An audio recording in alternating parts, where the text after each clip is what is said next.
Bismillahirrahmanirrahim. Assalamualaikum warahmatullahi wabarakatuh. Alhamdulillah nahmaduhu wa nasta'inuhu wa nastaghfiruh wa na'udzu billahi min syururi anfusina wa min sayyiati a'malina. Man yahdihillahu fala mudhillalah wa man yudlilhu fala hadiyalah. Asyhadu an la ilaha illallah wahdahu la syarikalah wa asyhadu anna Muhammadan abduhu wa rasuluh.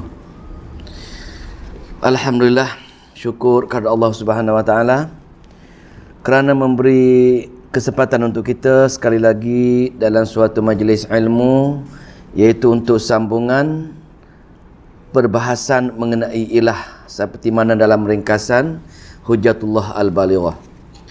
InsyaAllah malam ini tajuk yang agak penting jugalah yang kita perlu bagi tawajuh, iaitu tentang kesamaran-kesamaran. Perbahasan mengenai ilah minggu lepas kita dah tengok dah kenapa pentingnya tajuk ini. Yang kedua, kita tengok kitab-kitab yang lain dari langit pun juga menyampaikan hal mengenai ilah. Dan malam ini kita tengok kesamaran. Apa dia kesamaran-kesamaran tentang mafhum ilah?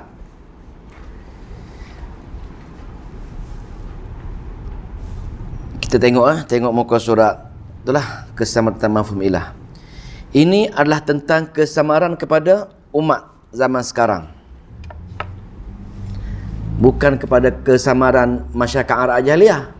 Kesamaran kita ni, kesamaran kita sebagai orang yang mengaku Islam ini untuk kita, kesamaran dia. Pasal kita tak faham ilah. Orang Arab tak keliru. Orang Arab jahiliah memang dia tak keliru pasal dia faham maksud ilah. Sebab itu mereka lawan Nabi. Nabi sebut saja la ilaha illallah, tidak la ilaha, mereka terus lawan. Tapi kita mengucap la ilaha illallah dah, tak ada apa-apa kesan pun.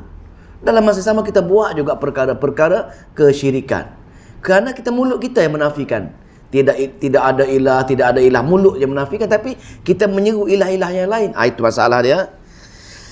Orang kita sahaja yang keliru sampai terjerumus dalam syirik, walaupun mereka mengucap syahadah setiap hari. Kerana mereka tak faham apa yang mereka ucapkan. Ini kerana pada sangkaan mereka, syirik Arab itu berlainan dengan i'tiqad mereka. Sedangkan setelah kita dikaji sejarah mereka, dikaji syair-syair mereka, syirik masyarakat kita yang tidak ada ilmu tentang ilah itu sama sahaja dengan syirik orang masyarakat Arab jahiliah. Kita panggil dia musyrikin. Musyrikin. Kita tak sedar diri kita sendiri. Sedangkan kita pun dua kalima sahaja dengan amalan-amalan mereka, intikad mereka sebenarnya. Sebab terjadinya akidah batil ini, itu syirik ini adalah kerana tidak ada panduan dan pengajian tentang akidah. Ini punca dia. Kita tak pernah belajar ada formal ke tak formal ke tentang akidah. Kita mengaji apa dia? Cara-cara ambil air wuduk, cara-cara solat. Dan itu pun yang kita belajar di Jahannam begitu lagi. Belajar di Jahannam, cara ambil wuduk, cara solat, hinggalah kita mati pun itu sahaja pelajaran kita. Mana mungkin kita nak pergi menemui Allah dengan ilmu yang secipu itu? Nak pergi menemui Allah, nak mati ni, tapi ilmu kita ilmu di Jahannam dahulu, sekolah rendah lagi. Tak tambah-tambah ilmu kita. Jadi malam ini kita nak kaji akidah.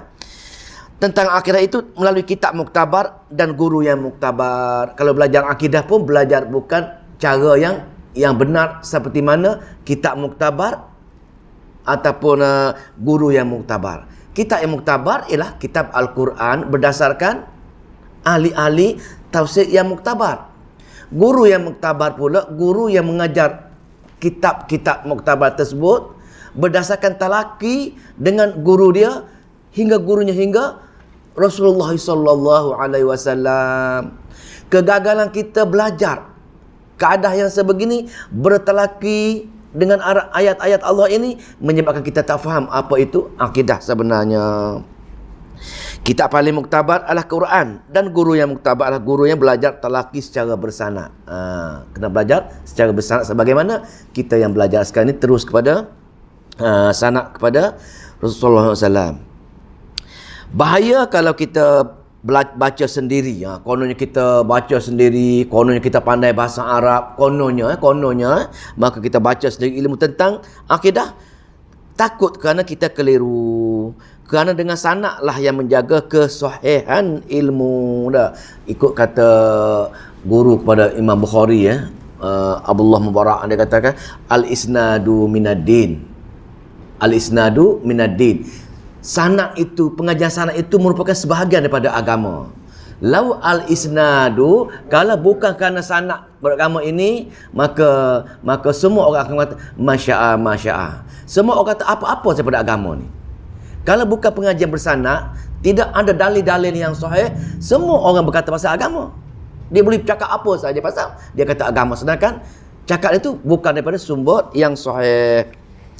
Kerana kita tak dapat kepastian yang mengajar itu terputus sampai kepada Nabi. Masyarakat Islam kita rosak kerana tiada panduan dan ajaran agama yang sahih. Sampaikan mereka tak tahu apakah persamaan akidah mereka dan musyrikin Mekah. Kita fikir selagi kita tak sembah berhala, okey, itu kita tak syirik lah. Itu pandangan kita. Sedangkan orang Arab jahiliah faham, bila sebut saja ilah saja, mana pergantungan hati kepada apa-apa saja yang rasa boleh tolong dia untuk menyelesaikan masalah dia atau untuk menyempurnakan hajat dia, itulah ilah. Mereka faham. Begitulah penyakit yang berleluasa dalam masyarakat kita adalah punca kenapa? Mabuk kepada cinta dunia. Perkara-perkara lain kita berusaha nak belajar, baca perkara-perkara, buku-buku, kitab-kitab yang tak sahih. Berbagai-bagai buku kita baca dah, buku-buku akademik. Tapi Al-Quran 30 juzuk pun kita tak usaha ikhtiarkan untuk khatam tafsir kita. Pasal apa? Pasal kita mabuk dunia. Kerana mabuk dunia, kita menyintai dunia, tak nampak perkara-perkara akhirat. Tak nampak dengan Quran saja kita nak masuk syurga. Dengan Quran saja kita nak pergi menemui Allah, tak nampak. Jadi kita fikir benda-benda lain lagi yang kita rasa jauh lebih penting lagi. Itu mabuk dunia. Mabuk cinta dunia dan mabuk jahil agama. Kita tak peduli pasal Quran. Peduli Al-Quran. Sebab itulah walaupun kita ramai, tapi kita dirata oleh orang-orang kafir lah. Sebelum kita berbincang tentang kesamaran-kesamaran itu, ni mukadimah baru ni. Ada perkara yang kita kena tahu dahulu supaya kita boleh faham perbincangan seterusnya nanti. Ni baru nak masuk mukadimah dia. Sebelum kita tengok kesamaran-kesamaran, supaya kita pasti dengan kesamaran, kita nak tengok dulu apa perkara yang kita perlu faham dahulu. Seperti yang kita sudah tahu, Allah menguji sekalian hamba-Nya. Kita sedia maklum, tujuan kita hidup di dunia ini adalah nak uji saja. Dah. Wa ma khalaqtul jinna wal insa illa liya'budun. Tidak akan aku jadikan manusia dan jin kecuali untuk beribadah. Ibadah itu adalah diuji kita. Untuk ibadah cara yang betul, maka Allah anugerahkan kitab Al-Quran dan Nabi untuk tafsir ayat-ayat Al-Quran. Maka itu ujian. Sejauh mana kita nak bagi prioriti kepada perkara ini, yakni Al-Quran dan sunnah Nabi tadi. Kegagalan dalam ujian iaitu kita sambil lewa dengan Al-Quran, sambil lewa dengan kitab-kitab hadis, menyebabkan kita apa jadi? Menyebabkan kita tidak memberi tumpuan dengan dia, maka kita tak lulus dalam ujian kita. Dan dunia ini Allah jadikan ujian dipanggil Darul Ibtila, untuk uji je. Lepas uji sejauh mana kita betul-betul ikut Quran, betul-betul dengan kata Allah, maka bila kita lulus ujian ini medan ujian, barulah kita boleh pergi menemui Allah sepatutnya. Bukanlah dunia ini sebagai medan kebahagiaan. Kebanyakan masyarakat anggap dunia ini medan kebahagiaan. Dia seronok sangat dengan kekayaan, dia seronok sangat dengan kesihatan, dia seronok sangat dengan ada keluarga-keluarga bahagia, dia seronok segala-gala lah. Segala-segala aspek dia rasa nak seronok. Itu yang kita tekan dunia ini. Tak henti-henti duk kejar dunia. Pasal apa? Pasal kita rasa puncak kehidupan kita ialah kebahagiaan dunia. Ini masalah kita. Kita nak dunia. Kebahagiaan dunia kita bagi prioriti. Sebab tu kita duk tekan benda-benda lain. Tetapi ianya adalah tempat ujian sahaja sebenarnya. Tetapi asal kita tergoda dengan cinta dunia, maka kita tak faham, terleka. Akhirat nantilah adalah darul jaza. Bila pergi ke hari akhirat baru menerima hukuman. Maka nak cerita di sini ya, atas dunia kita ditimpa kesusahan, kita ditimpa musibah, kita ditimpa kesenangan, itu ujian saja. Ujian. Kita ditimpa kesusahan, kita ditimpa kesenangan merupakan takdir. Cuma takdir kita atas dunia ini, takdir kita boleh ikhtiar. Ini masalah, ini untungnya kita ni. Kita hidup di dunia ini, duduk dunia ini, walaupun darul ibtila, negeri diuji saja, tetapi setiap takdir yang Allah campakkan kepada kita, maka kita diberi ikhtiar. Allah bagi kesenangan, nikmat. Ikhtiar kita bersyukur dengan dia, tambahkan amalan kita, tambahkan zikir kita, syukurnya aku diberi nikmat oleh Allah Subhanahu Wa Taala. Kita diberi kesusahan pula, diberi musibah pula, kita kena sabar, pahala kebaikan baginya. Untung orang mukmin tulen, dapat nikmat dia bersyukur, pahala baginya. Dapat musibah dia sabar, pahala baginya. Setiap saat kalau mukmin tulen mesti untung, mesti penuh pahala. Orang mukmin tulen pergi menemui Allah kosong dosa sepatutnya. Tapi kita tak sabar. Diuji sikit dengan kesusahan, dengan kesenangan, kita tak sabar ketika itu. Sedangkan kita ada ikhtiar. Selepas ikhtiar barulah kita akan tengok ni. Lepas ikhtiar kita ada satu kuasa lagi, yakni Allah Subhanahu Wa Taala. Kita dipanggil dalam asbab luar asbab. Kita tengok, kita gantung dulu ayat tu. Akhirat nanti adalah darul jaza. Bila pergi ke hari akhirat, ikhtiar sudah habis. Suka ke, tak suka ke, kita dibalas saja. Menangis ke, gigit tangan ke, makan kaki ke, makan perut sekalipun, menangis air mata darah pun, tak boleh. Tak ada ikhtiar dah. Hanya menerima hukuman saja bila masuk ke alam akhirat, tempat pembalasan. Oleh itu, bukanlah dunia ini tempat bersukaria, tapi ianya adalah tempat beribadat dan mengisi bekal untuk pergi ke hari akhirat. Jadi jangan putus asa dengan medan ujian semasa kita di dunia ini. Kalau kita ditimpa susah, jangan berputus asa. Ingatlah yang ianya bukan tempat yang kekal pun. Susah macam mana atas dunia ini, penat macam mana dunia ini, last kita mati ya. Habis cerita, mati tutup cerita lah. Bila pergi ke sana yang teruknya, susah dan senang yang kita alami sepanjang kehidupan kita, dari lahir sampailah kita mati, semua itu adalah sebahagian dari ujian saja, sebahagian bertakdir yang Allah tetapkan saja. Biasanya dalam ujian, macam-macam yang akan kena dengan kita, dan kadang-kala kita akan buat kesalahan. Semasa dalam ujian itu, Allah dengan kebijaksananya yang sempurna telah menjadikan medan ujian di dunia berjalan mengikut sunnahnya. Sunnah dunia ada dua sunnah. Sunnah kehidupan dunia ini ada sunnah. Apa dia sunnah kehidupan? Cara Allah mentadbir dunia ini mengikut sunnah dia. Ini kita baca ni. Caranya yang Allah sendiri yang adakan. Sebagai contoh, kalau kita tanam padi, nanti tentu kita akan dapat beras. Itu sunnah dia. Asbab dalam asbab. Tanam padi mesti keluar biji padi dan proses padi menjadi beras. Tanam beras menjadi nasi. Tak mungkin kita tanam padi tiba-tiba dia tumbuh gandum. Tak mungkin. Pasal perkara ini dalam asbab sunnah Allah. Maka tidaklah keluar tumbuhan yang lain pula, kerana itu mengelirukan kita nanti. Kalau kita tanam padi keluar gandum, keliru masyarakat dah. Pening kepala kita. Tapi ini dalam asbab. Ada satu faktor lagi luar asbab. Bagi kita baca ni. Sunnah Allah untuk mentadbir dunia ini ada dua bentuk. Ini ramai orang keliru ni. Dalam asbab dan luar asbab. Banyak orang tak faham. Kita dengar ceramah-ceramah yang popular TV tu. Dia kata kalau nak macam itu, tak payahlah makan panadol. Nak ingat Allah saja dia kata. Tak payahlah pergi jumpa doktor. Dia ingat. Itu rupa-rupa dia tak belajar. Sunnah Allah dua perkara. Yang pertama dalam asbab, yang kedua luar asbab. Luar asbab ini perkara-perkara luar biasa.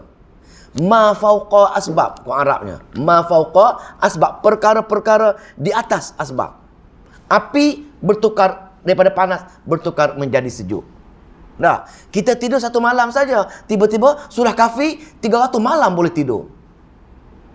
Ini luar asbab. Luar asbab siapa? Luar asbab ini biasanya diceritakan oleh Al-Quran. Perkara-perkara luar biasa untuk Allah Subhanahu Wa Taala perkara-perkara gaib. Ini hanya Allah yang berkuasa. Jadi, apa-apa perkara saja hanya bergantung dengan Allah dalam asbab dan luar asbab. Maka, dalam asbab pula, asbab yang biasa berlaku tu. Biasa berlaku. Contoh, kita sakit. Kita sakit, kita macam mana? Pergi ke hospital ataupun makan Panadol, rumah terbakar. Telefon bomba, nak bercakap, ada telefon. Ini masalah, asbab. Sakit urat, pergi urut badan. Ini asbab, tidak masalah apa. Maka dalam asbab ini kita boleh guna. Allah dalam sunnah dia atas dunia ini dua perkara. Dalam asbab, luar asbab. Dalam asbab Allah izinkan kita guna. Rekalah macam mana perkara dunia pun. Buatlah teknologi macam mana pun dunia. Buatlah kereta cantik macam mana pun, itu dunia. Tidak ada masalah pasal dalam asbab. Boleh guna. Tetapi walaupun boleh guna, tetapi pergantungan masih lagi dengan Allah Subhanahu Wa Taala. Sebab itu orang sakit kepala kadang-kadang makan Panadol, dia sembuh. Kadang-kadang dia tak sembuh. Pasal apa? Pergantungan masih lagi dengan Allah. Cuma Allah bagi guna saja dalam asbab ini. Pergantungan masih lagi dengan Allah Subhanahu Wa Taala. Sebab itu apa-apa perkara pun, nak makan ubat, nak apa pun, ucaplah bismillah dengan nama Allah pasal pergantungan dia. Setengah kita itu apa je? Buat perkara-perkara lain, lupa dengan Allah Subhanahu Wa Taala. Ini dalam asbab. Luar asbab perkara-perkara gaib tadi. Faham tak? Boleh beza. Mana kalau kita menceritakan mengenai tauhid, rezeki Allah, semua sekali Allah, kita kena faham. Kalau macam itu dia tak payah kerja kuat lah. Berdoa dengan Allah sajalah. Dia salah faham konsep luar asbab dengan dalam asbab. Berdoa kena berdoa, tapi dalam asbab kena ikhtiar. Pasal apa? Sunnah Allah tadi ada takdir, ada ikhtiar atas dunia ni. Tak boleh tak ikhtiar. Ada takdir, ada ikhtiar. Ikhtiar ketika kita beri kesenangan, bersyukur. Bila kita ditimpa kesusahan, kita bersabar dan beri ikhtiar buat apa perkara yang dalam lingkungan asbab. Menyeru dan memanggil seseorang. Ya, kan semua kata ya ni. Boleh jadi harus dan boleh jadi haram. Ingat, kalimah ya yang kita gunakan kadang-kadang boleh menjadi harus, kadang-kadang boleh menjadi haram. Kalau harus, macam mana harus? Minta tolong atas perkara dunia inilah. Ya, mama, hantar mi goreng. Kita panggil dia dah. Itu harus. Kita pergi restoran, ya mama, minta goreng. Wahai mama, minta mi goreng. Mama hantar mi goreng. Itu dibenarkan. Kita menyeru, kita memanggil dia. Walaupun niat kita nak minta tolong mama supaya buat mi, kita memanggil dia. Ini tidak ada masalah.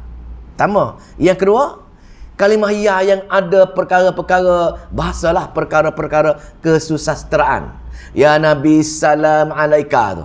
Itu atas dasar kesusasteraan Arab. Jangan sekali-kali ada niat yang Nabi tadi akan hadir ke majlis kita. Itu sekadar kita menyebut kalimah ya untuk kaedah kesedapan bahasa, kesusasteraan bahasa Arab je.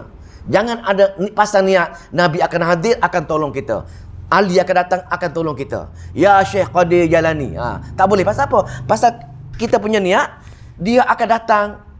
Apa? Akan datang, dia respon dengan permohonan dan permintaan kita. Ini tidak dibenarkan. Ini kalimah-kalimah seruan yang haram. Bila sebut itu, kita bertawassul dengan ruh wali tadi kita belajar sebelum ini. Tapi kalau kalau ianya suatu yang normal, dia boleh terima akal. Tapi kalau panggil orang di luar negara, tapi pakai telefon pun boleh. Pakai telefon tuan pergi mana? Pergi ke England ke? Saya call. Ya Tuan Arif, kat mana saudara? Saya di England sekarang ini. Boleh. Pakai telefon, pasal ada alat. Ini dalam asbab. Tetapi, kalau saya pergi merenung kat cermin, kat dinding, ya Arif, saudara di mana sekarang ini? Nampak tak? Itu ada intention, ada niat. Menyeru Arif dengan ada benda lain yang akan menyampaikan seruan saya kepada Tuan Ariel di UK sana. Itu beza dia. Ada asbab, luar asbab.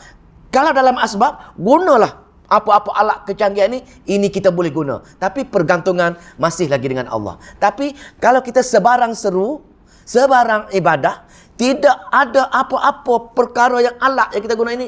Ini adalah perkara-perkara yang diharamkan. Pasal ini perkara luar asbab, perkara-perkara gaib. Banyak Allah cerita dalam Al-Quran saja. Bila kita baca Al-Quran berulang kali, baca Al-Quran berkali, banyak perkara-perkara luar biasa yang ada dalam Al-Quran. Ini hikmah kita bertadabbur Al-Quran. Tengok hebatnya Nabi Musa, pukul laut terbelah. Mana ada akal? Tak mungkin. Itu luar asbab. Jadi bila kita tengok Nabi Musa memukul laut, terbelah laut boleh jadi jalan. Jadi hikmahnya, bila terharap dunia sekarang ini, kita tengok parang terbang. Tak, tengok pakat parang terbang. Sikit tak heran. Apa nak heran nak kata? Aku hari-hari baca Quran tengok Nabi Musa belah laut lagi hebat. Ini kamu tengok parang terbang. Inilah sihir saja. Nampak tak? Kita yakin benda itu pengaruh-pengaruh jin yang atas dunia, yang menyebabkan parang boleh terbang, orang boleh berenang atas air dan segala-gala berbagai-bagai luar biasa. Pasal apa? Pasal banyak perkara-perkara ma fauqa asbab Allah ceritakan dalam Al-Quran dia. Sebab lagi banyak kita baca Al-Quran, lagi banyak keluar perkara-perkara luar biasa, perkara-perkara gaib yang ni ma fauqa asbab. Jadi bila kita tengok benda ini, maka Dajjal datang nanti pun insya-Allah kita selamat daripada fitnah Dajjal. Pasal Dajjal ni hebat. Tak? Dajjal hebat. Bila Dajjal nak masuk kota Madinah, tak boleh masuk pasal malaikat akan pegang pedang nak pedang Dajjal. Maka ketika itu Dajjal akan menyeru orang pemuda lah, dia keluar. Bila dia keluar, dia akan belah orang tu. Belah pemuda tu terbelah dua. Dia kata, kamu aku tak aku Tuhan kamu. Dicantum balik lah. Dia boleh cantum balik Dajjal ni. Dia kata, sikit pun aku tak heran. Dia kata, pasal dalam Al-Quran jauh lebih hebat daripada ini. Pasal apa? Pasal kita biasa mendengar hebatnya Allah buat perkara-perkara luar asbab dalam Al-Quran. Jadi atas dunia yang berlaku sihir, berlaku apa, sikit pun kita tak heran. Tetapi kebanyakan kita kagum dengan perkara ini. Nak keajaiban dunia. Pantang jumpa benda gaib sikit. Pantang jumpa betik bercabang 7. Dulu tak ada, kan ada dah sekarang ni. Rupa-rupanya ada boleh potong. Bila kita potong, dia akan bercabang betik ni. Dahulu tak ada kan. Betik atau pisang bercabang. Bila pokok pisang bercabang 3, kita rasa mesti ini ada sesuatu yang ajaib ni. Kita pun ambil pisang tu simpan. Buat azimat kononnya. Perkara ni. Pasal orang kita, masyarakat kita, pasal apa? Lantaran kita tak tengok Quran itu pasal berkenaan luar biasa. Jadi apa-apa berlaku luar biasa dunia ni, kita rasa inilah yang boleh beri keberkatan, boleh beri luar biasa kepada kita atas dunia. Kita pegang benda ni sebagai hujah untuk ambil perkara-perkara. Inilah kesyirikan sebenarnya. Ma fauqa asbab. Itu dah jauh pergi tu. Tapi kalau suruh Nabi, malaikat dan jin itu di luar asbab. Nabi dah wafat dah. Jin pula perkara gaib. Malaikat pun perkara baik. Kita pun ya Jibril, ya Israfil, ya Mikail, sebut-sebut dia tu. Kita juga minta tolong dia. Sedangkan tahu dah dalam Al-Quran, setiap malaikat tidak akan layan tuntutan kita. Malaikat hanya layan tuntutan Allah semata-mata. Malaikat sikit pun tak akan layan apa-apa tuntutan manusia ni, kecuali Allah saja yang dia ikut. Itulah malaikat, orang yang golongan yang paling taat dengan Allah. Maka itu luar asbab. Jadi kita kena tahu yang seru selain Allah, yang di luar asbab. Tidak dibenar kalau seru Allah, hanya itu sahaja yang dibenarkan. Malangnya ramai orang sekarang seru dan panggil Nabi dan Wali. Ini kita belajar apa ni? Menyeru kononnya bertawassul. Siapa suruh? Siapa suruh? Quran. Nabi dan hadis pun tak suruh pun. Ada bukti dan dalilkah dari amalan mereka itu? Tentu tidak ada. Inilah kerana ada orang memandai buat saja. Jangan kita terlibat buat sama dengan mereka, walau berapa ramai pun orang yang buat perkara-perkara tersebut. Apakah hukumnya? Yang menyeru perkara-perkara gaib ni. Ya Syekh Qadir Jalani, ya Syekh sekalian, ya Ghairul, berbagai-bagai lah. Apa dia? Hukum dia. Kalau mereka seru dan mereka i'tiqad. Kalau kita seru, kita beriktikad, yakin hati kita, tak? Kalau seru Nabi mendengar seruan mereka. Pertama, kita seru, Syekh Qadir Jalani mendengar suara kita. Dengar. Dan boleh tolong kita pun. Dan berdatang pula majlis-majlis mereka. Boleh menyelesaikan ni. Boleh datang majlis kita, boleh seru. Ini banyak seni perubatan. Orang belajar silat tu, seru hang tuah, keluar hang tuah. Maka dia tari hang tuah. Dia seru hang jebak. Menari hang jebak. Ini merupakan kesyirikan. Pasal bila kita seru syekh tadi, jin akan timbul. Akan nak tipu kita tadi. Mereka akan datang. Maka datang pula ke majlis mereka. Sudah tentu kafir. Tengok ni. Sudah tentu kafir. Kena ingatlah. Jangan sekali-kali kita menyeru perkara-perkara ini. Tapi kalau mereka menyeru dalam bentuk madah dan sestera, ada bentuk madah lah, nak mencantikkan bahasa. Ya Nabi salam alaika, itu bukan seru minta tolong. Seru kecantikan, keunikan bahasa sestera Arab. Ulama berselisih pendapat dalam hal ini. Ulama ada separuh kata boleh, separuh kata tak boleh. Ada yang kata salah kerana boleh menyebabkan kekeliruan dalam akidah. Ada yang kata kalau seorang itu sedar dan tahu boleh berbuat, cuma dalam bentuk madah saja dibolehkan. Walau bagaimanapun, elok ditinggalkan sahaja perkara yang boleh menyebabkan kekeliruan. Nak selamat, tutup jauh pintu syirik untuk kita buat perkara-perkara ini. Setengah dari perkara-perkara ma tahta asbab. Apa dia ma tahta ni? Di bawah asbab. Dalam asbab yang di bawah asbab diperlihatkan oleh Allah kepada seluruh hamba-Nya melalui hukum takwini. Dua bahasa ni, dua istilah pula. Tadi kita belajar dua perkara. Ma fauqa asbab, ma tahta asbab. Kali ni kita nak baca ni. Kita nak belajar pula apa tu hukum takwini, hukum tasyri'i. Hukum takwini, apa dia hukum takwini, apa dia hukum tasyri'i. Untuk menjalankan ma fauqa asbab, untuk sunnah mentadbir dunia ini, Allah buat dua hukum, yakni hukum takwini, hukum tasyri'i. Apa dia hukum tasyri'i? Hukum tasyri'i, hukum syariat. Hukum takwini apa dia? Hukum takwini, hukum yang Allah telah tetapkan. Apa dia? Contoh gini, contoh hukum takwini ni. Saya hukum takwini bagi manusia, dalam diri manusia ni ada sakit, ada demam, ada hati gembira, hati sukacita, apa lagi? Apa-apa kita ni, perasaan kita tu, dalaman. Ini takwini. Memang Allah buat semula jadi macam tu. Memang Allah buat hukum takwini untuk menguji kita dengan kita sihat, dia bagi sakit kadang-kadang. Kita sihat, dia bagi sihat lagi. Kita sihat, dia bagi lagi berbagai-bagai lah. Dia bagi masalah kewangan, dia bagi senang, bagi susah. Itu takwini. Allah nak uji kita dalam tahta asbab, dalam sebab ini dengan cara dia uji kita dalam berbentuk-bentuk dalam diri tadi. Susah, senang, sakit, berbagai-bagai bentuk takwini. Dalam masa yang sama, itu kita. Luaran, ada gempa bumi, ada banjir, ada ni bumi luar manusia lah. Luar manusia ada banjir, ada kemarau, ada gempa bumi, berbagai-bagai luaran. Ini takwini. Allah memang telah turunkan benda ni semula jadi lagi. Nak kata nak kita kena terima ni. Pasal ini takwini yang Allah telah tetapkan. Boleh ke? Jangan pening lagi ni. Lepas tu tasyri'i pula, tasyri'i syariat. Takwini kata kemarau. Musim kemarau kata, takwini musim kemarau. Dalam bulan Ramadan dekat ni. Dalam bulan Ramadan, biasanya bulan Ramadan kemarau. Bila kemarau, takwini kemarau panas. Kadang-kadang kita rasa satu jug air pun boleh habis. Gila musim 50 darjah, 49 darjah. Dahaga sangat pasal itu takwini. Kenapa takwini? Allah sengaja nak uji sejauh mana kita boleh boleh ikut syariat hukum tasyri'i dia. Bila Allah buat takwini, Allah sama-sama Allah buat hukum tasyri'i, syariat. Bila kita dahaga tadi, syariat kata kamu kena berpuasa. Ataupun kamu kena, adalah kalau ada masalah-masalah ni, dibenarkan syariat. Selagi ada syariat, tak kisahlah apa-apa pun. Maka sejauh mana kita taat dengan syariat tadi. Walaupun takwini macam mana pun, Allah uji kita, kita ikut tak ikut kata-kata dia. Takwini semua orang boleh terima. Tapi syariat, ikut untuk syurga.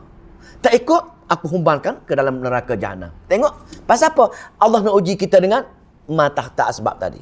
Dalam asbab kehidupan dunia, ada takwini, ada tasyri'i. Allah turunkan syariat untuk kita. Turunkan solat. Solat 5 waktu. Dalam solat tersebut ada waktu pagi, ada waktu tengah hari, ada waktu malam, ada waktu hujan lebat.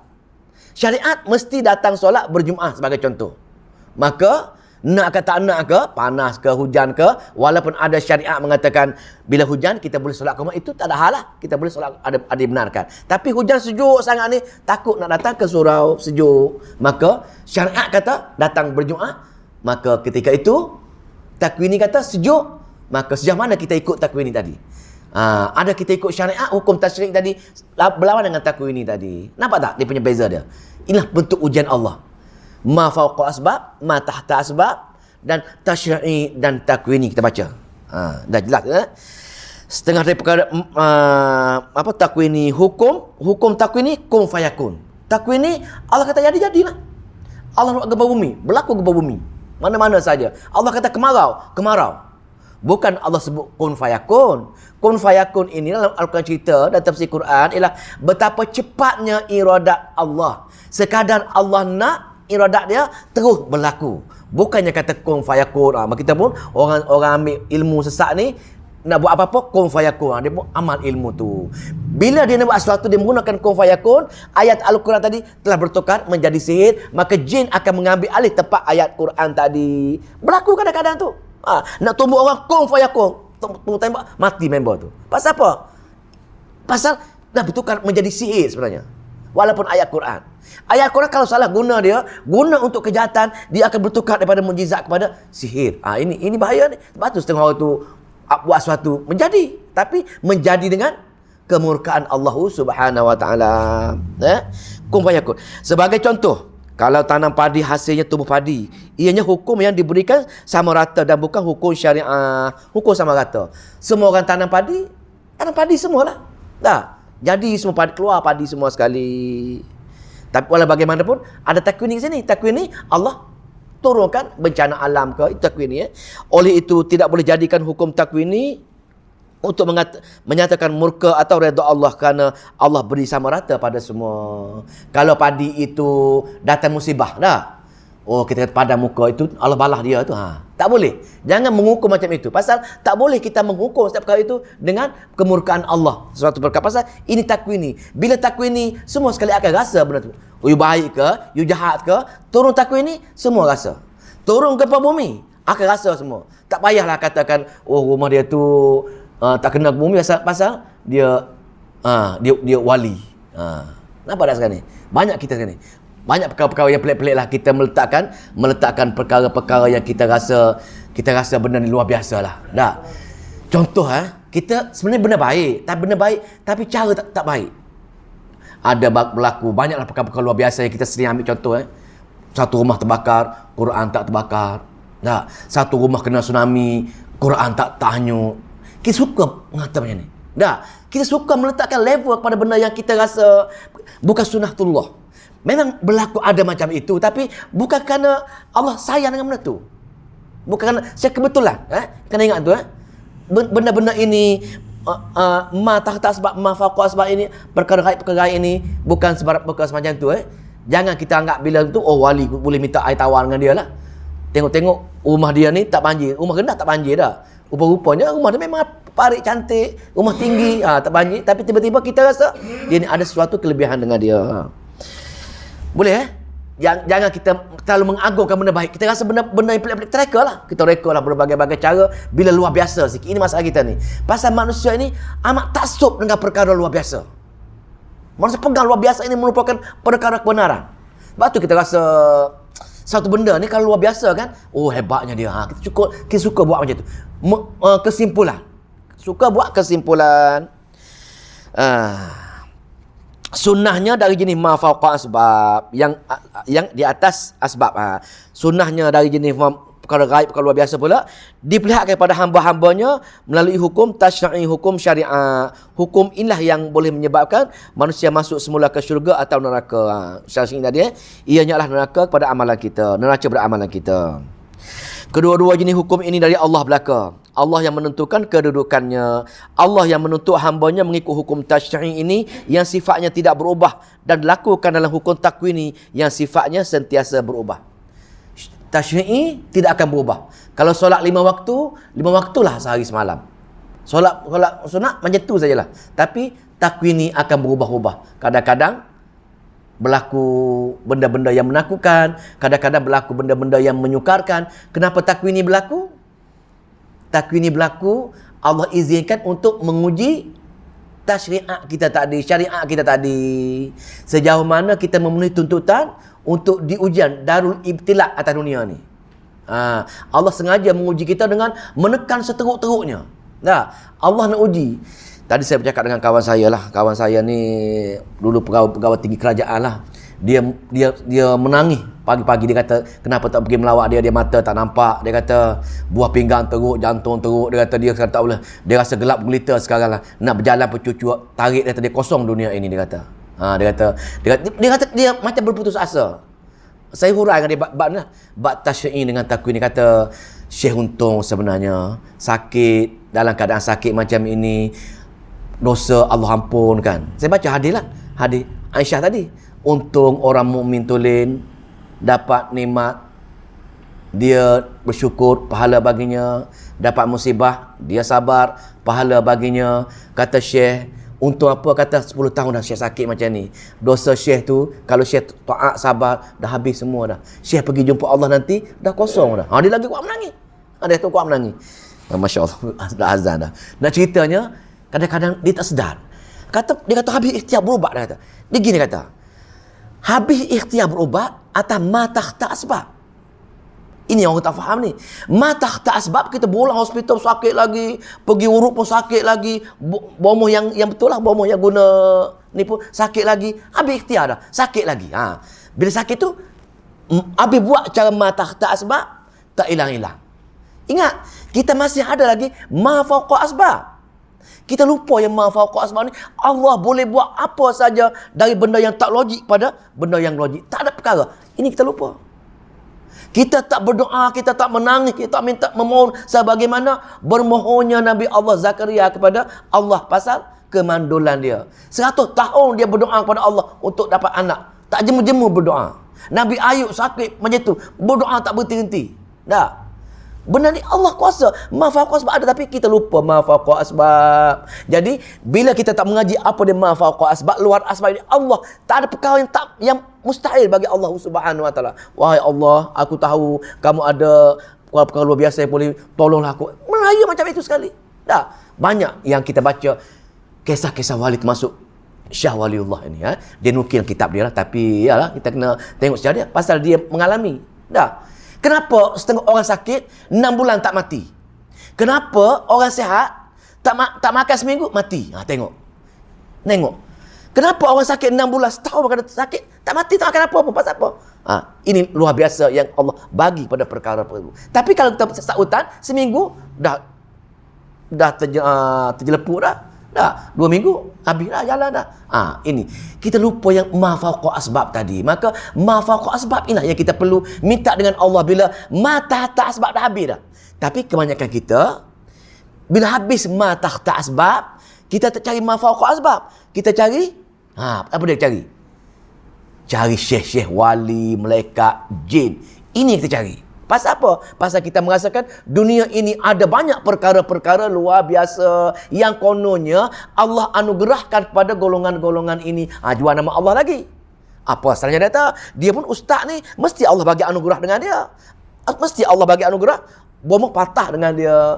Kita reka. Kita jual nama Allah, bagi ambil anugerah Allah maha ilmu, maha kudrat tadi kepada ruh Nabi, ruh wali, malaikat dan jin tadi. Ini punca kita langgar ma tahta asbab, kita tak sabar, sedangkan dunia ini darul ibtila, pergi akhirat darul jaza untuk terima hukuman. Kita sanggup nak pergi ke akhirat dengan neraka jahanam selama-lamanya. Kita mengambil risiko yang paling-paling besar tu.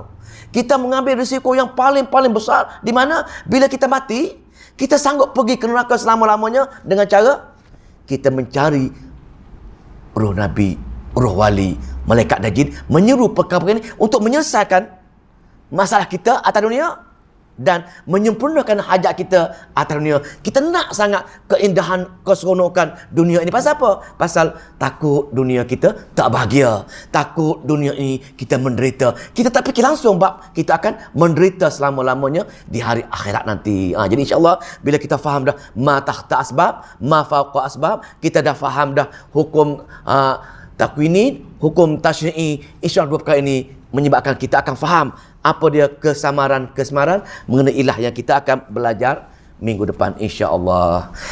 A'udzubillahi minasyaitonirrajim. Bismillahirrahmanirrahim. Allahumma salli wa sallim wa barik ala Muhammad. Allahumma faqihna fi din wa 'allimna ta'wil wa hdina ila sawa'is sabil. Allahumma fiqna lima tuhibbu wa tarda waj'al akhiratana khairan minal ula. Radina billahi rabban wa bil islami dina wa bi Muhammadin nabiyyan wa rasulah. Rabbana atina fid dunya hasanah wa fil akhirati hasanah wa qina azabannar. Walhamdulillahirabbil alamin.